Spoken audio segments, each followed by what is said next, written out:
Oh, start Oh, the it is. having me. Hello, how are you? Good Hi. morning. Morning, how are you? Not too bad, thank you. On the road actually, so You? thanks for slotting me in this morning. It's great. Yeah, I'm at an event today, so I'll be dashing off after this to go and talk about more music careers. Oh, there we go. Yeah, That's your life, isn't it? That's what you do, perfect. right? Tell us, Pretty tell us much. about, tell us more about what you do, and also tell us more about UK music. Yeah, cool. So UK Music, we're like the trade body for the music industry. So we sort of sit like an umbrella over the top of the industry. Our members are people like the MU, Represent Musicians, Featured Artists Coalition, Music Managers Forum. We've got PPL and PRS that are collecting societies. Yeah, AIM, BPI, they represent labels and label services, that kind of thing. So yeah, really busy, broad sweep of stuff we sort of cover. And yeah, I take care of the education skills stuff, which interestingly in careers talks, I always try and mention this, is a job I never really knew existed. So creative careers can be quite creative and take you in interesting ways. So yeah, so Absolutely. keep an open mind, and things come along sometimes. Yeah, exactly. You never know the breadth of different things that you can do, right? And Exactly. actually, on that topic, do you want to talk about how broad careers in music actually are? Because we want to start by making sure that everyone out there is aware of how many things that they can do. Yeah, absolutely. I mean, like you said earlier, everyone's aware of like the artist or the song, and everyone has their favorite musicians, that kind of thing. So that's the starting point to think about careers in music. But then, if you work out from that place, you have who's recorded it. There's a studio there that's helped someone get the sound they want. Beyond that, there's a manager, there's an agent helping, helping with the career, making sure the artist's secure and safe, and all this kind of stuff. Beyond that, you want to get the song out there. So you mentioned Spotify. There are lots of platforms like that, lots of places to share music, lots of ways to consume music. We all have our headphones on our phones these days. As we travel, we also got amazing some. If you're lucky, you got some speakers at home. You can blast it out sometimes. So there's all these ways to consume music, and that takes jobs. There are people at Spotify curating playlists. There are people making amazing speakers, thinking about the tech that's behind the scenes too. And if you go beyond that, of course, there's all the live sector as well. I mean, lots of us like getting onto gigs, so there's a whole industry out there sort of that sits behind the person on stage, and supports that. And I mean, like I said, I'm on tour at the moment, going around talking about careers, which is great. Very exciting. My lovely hotel room. But the event I'm at today actually is with Production Futures, who focus on careers in the live industry. So if anyone out there is interested, think about it. But yeah, you've got people that have to that sort the lights out, that sort the sound out, that design the stages, as you mentioned, your sister, the carpenter. You know, Yeah. build the sets. It's all very exciting. A guy I've met over my time in UK Music was the tour manager for Muse, and he's got loads of crazy stories. And he started out as a drum tech, so he used to just fix drums, and then progressed and progressed and progressed. And Glenn eventually became the tour manager for Muse, and was like sorting out massive trucks of equipment all around Europe. So it can be quite exciting. And like I say, you're never quite sure where it might go.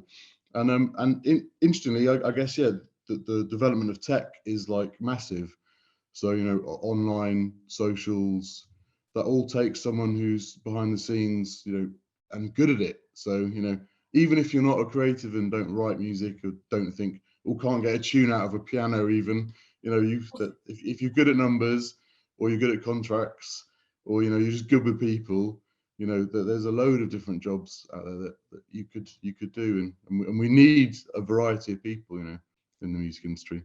Absolutely. That's a really good demonstration. All of those stories, a really good demonstration of like the breadth of different things that you can do. No, absolutely. Also really interesting how you laid out the different kind of like areas of it. Like you said, live music, you've got tech, you've got the actual studios, you've got this.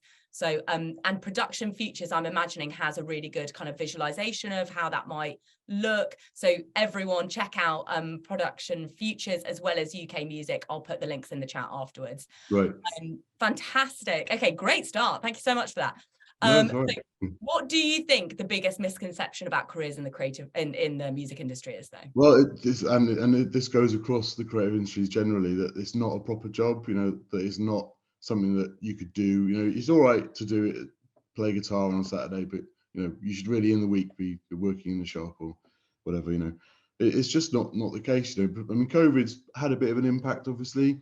So you know, we create a lot of reports or economic reports. So if people are watching this out there, they're interested in like the data behind this. Yes. You know, check out our reports. This is music, it's called. And you know, it shows that year on year, consistently for a long time until COVID, which has caused a bit of a problem. But we're sort of coming back. You know, music and the creative industries are regularly the strongest parts of the economy. So it's a nonsensical argument to say there aren't careers out there.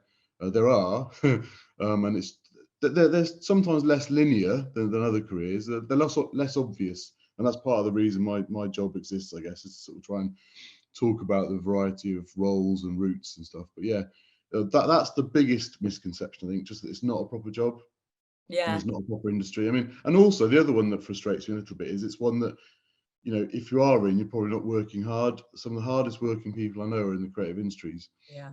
Because, you know, it takes a lot of passion, and because it is linear, and a lot of people will do, like, the viewers of this might have heard this term, but portfolio careers. So a lot of people in creative industries will maybe do bits of various things. And I, for a long time, you know, I had other jobs alongside teaching music and all that sort of stuff. So, you know, it's sort of common, you know, and then there are jobs like mine that are just full time, you know, in the creative industries as well. So it's a funny old mixture. But yeah, the biggest misconception is just there's not enough value in pursuing it, because I think it's, you know, it's a brilliant career. You know, it's really nice. Generally lovely people. I'm bound to say that, but generally lovely people. And you know, it's exciting. If you like a bit of change and a bit of challenge, then it's a really interesting part of the, you know, place to be, I think.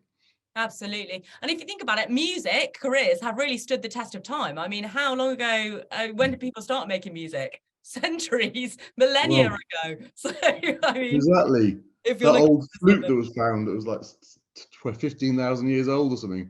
Exactly. So, I mean, this is really a future-proof career. I mean, I can promise you that. Absolutely. People will always need to be entertained as well. I think it really is something that human nature will never let go of. We need music, we need entertainment, we need all of these things. So, you know, do not doubt the music industry. No, It absolutely just not. has a, you know, the perception of it is wrong. Okay. What do you think is the most underrated area or job in music to work in? Okay, underrated. I would say, and a lot. This comes back to the point I made earlier. Really, it's there are lots of roles and lots of jobs that need skills that aren't necessarily writing songs, you know, or performing. So data at the moment is massive, because, you know, you like to literally chart the success of artists and come up with strategies, that kind of thing. I mean, social media is huge too. You know, that whole project management sort of side of things, are people that can take an artist or a song or, you know, a concept through to market. That all those kind of skills are really valuable. Like I said, the live sector is quite I mean, literally, Hannah, the amazing lady that runs Production Futures, she's always emailing me, says there's loads of jobs, you know, there's just lots of jobs in live, you know. So, you know, and people watching this will hear, you know, there are some negative stories at the minute around about, you know, like Brexit and COVID causing a bit of a hiccup. But there's, you know, there's always growth in music, and the live sector is really coming back on track, as well as the rest of the music sector. So definitely live. And interestingly, I mean, I'm at the University of Gloucestershire today. It's one of the universities we work with under our music academic partnership, where we try and engage with educationalists a bit more directly as an industry. And interestingly, they've brought some students through that are really engaged with diversity, access, and environmental issues. So those themes, if you're interested in those sort of themes, which are, you know, I'm glad to say young people seem to be really engaged with. So well done, everyone. You know, very important. You know, that they're really important parts of our, you know, conversation at the minute in the music industry. So you can find the niche. One young grad that I've met from here looked at the sort of environmental impact of like foods at festivals. Oh, So that they and a lot bigger events. So, what's the impact of getting different suppliers in? It's fascinating. And we need young people with great ideas to sort of change and drive the industry along. So yeah. absolutely. And that actually goes in line with what we were saying yesterday about hybrid careers. You actually, you can take a passion, sustainability, merge it with the industry that you really want to work in and create that beautiful niche like you've just given the example of. So maybe that is something that all the students out there want to kind of think about. What is the kind of, I guess, what's the passion that you want to merge with the music industry, possibly? Exactly.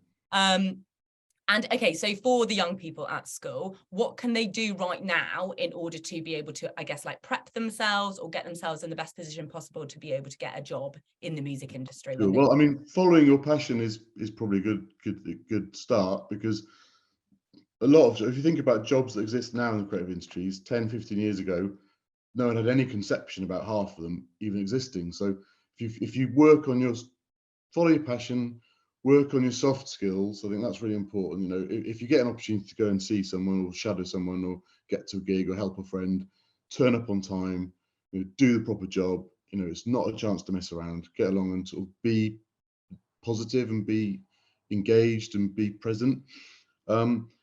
Really, get involved with your friends. Your first network and the place you sort of start to explore careers and like interests are your friends. I started out playing guitar when I was like 15, and I had a couple of mates who could not get a tune out of a guitar or hit a drum or anything, but they were really happy to help carry amps for gigs, that kind of thing. So, get involved. And a really important thing with music is, and I get this quite a lot from people I'm talking to, they say, well, but there's not a folk night in my hometown because it's a small village. What do I do? And I said, well, if you really want to get one sorted, do it yourself. Do it yourself. See, that's a process. That skills you can sort of convey on a CV. That's experiences you can talk about, and hopefully you'll have a good laugh and you'll meet people that are similar, nearby. Or if you want to set up a R&B night or whatever, just get on with it. And your skill might be organising, so organise the event and find a couple of your friends who want to come along and play it. Absolutely. And also, like, I'm sure it doesn't have to be like a physical thing as well. All of the young people watching will be very rehearsed in the, skills and techniques that you need on social media. So, if you guys want to create a dedicated account to R&B or something like that, rather than creating a physical event, if that feels a bit too much, then, just do that, but do an online version instead. And you mentioned journalism earlier. I mean, things like writing blogs, reviews, you could do it yourself. You don't even have to publish it. You just start, just do some stuff, have a go, see if you like it. And if you think, oh, that's quite good, I might submit that to, I don't know, the school magazine, or send it to the local paper or something, or set up a blog, or, there are lots of ways now that you can get involved, and lots of ways you can share your work as well. Fantastic. Absolutely great advice there. Okay, and finally, in the last minute that we have, how can schools and students use UK music right now to help them? Okay, well, I mean, we've got a few resources on our website. I'm always happy to get someone drop me a line too. So we have like a jobs careers pack on our website. It's sort of like a very simple window into the world of careers in music. We've got a dedicated section around education skills, so that includes things like job profiles. So, and not just your standard artist or whatever. We've got a selection there. Discover Creative Careers is a project we worked on as well, so that's something that schools can check out. There's a website, and there are like industry engagement events as well throughout the year. There's the Music Education Directory that lists all sort of FE and uni courses. We run our Music Academic Partnership, so check that out. There's a load of great universities and colleges we work with there as well. So if people are watching at school and they're not sure about the next steps, that's a great place to start too, thinking about where to go to.